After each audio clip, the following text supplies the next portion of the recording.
Education is the top priority of schools, but so is keeping your kids safe while they're there. A KEYE TV investigation found some of the measures schools are supposed to take to keep the kids safe may not be happening. KEYE TV's Adam Rakusin joins us now. Adam, you found not all schools are as prepared as they're supposed to be. Yeah, and this is just some of the fire drill data from districts across Central Texas. It's hundreds of pages long. We dug through the numbers and found some schools were playing with fire and not keeping up with safety drills.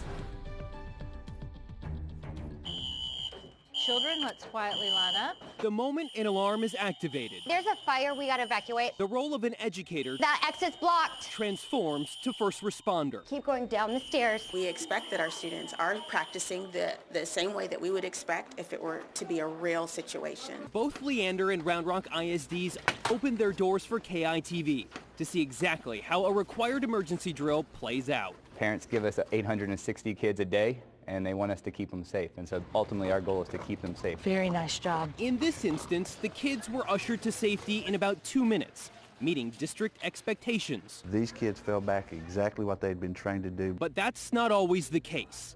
KEYE TV obtained hundreds of pages of these forms containing fire drill information from districts across Central Texas.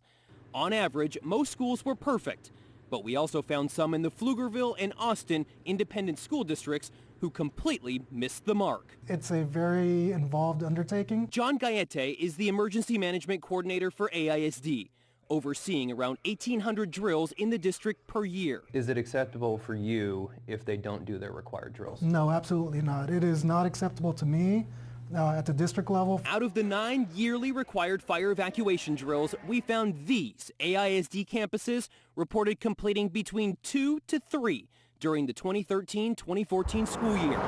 That's below half of what they're required to do. We also found a handful of schools only reported participating in 1 drill.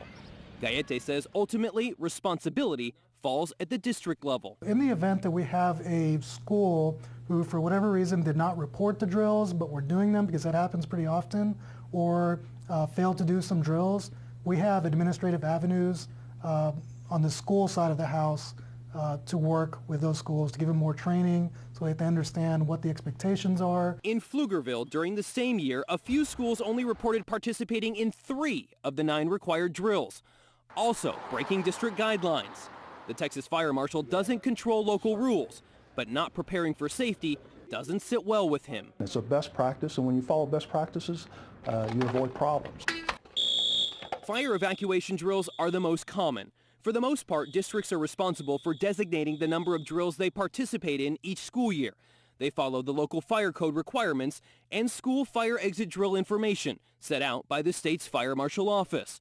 For insurance reasons, schools are asked to conduct at least 9 fire evacuation drills each year, 1 per month for each month having 10 or more school days. Primarily, we want it for safety of the children in these schools.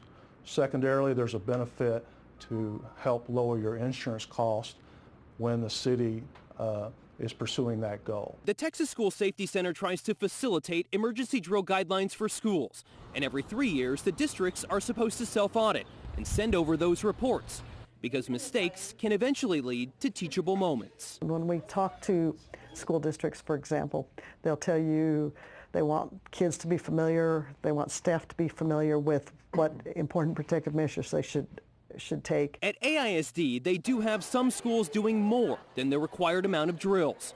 But if expectations aren't being met, the data will be provided to the school board. Our ultimate objective is to make sure that they have a safe learning environment. That means students having safety precautions drilled into their daily routines. We just want them to be as prepared as possible. So if there's ever an emergency, everyone Very nice job. makes it out alive. Okay, let's go back to doing our work.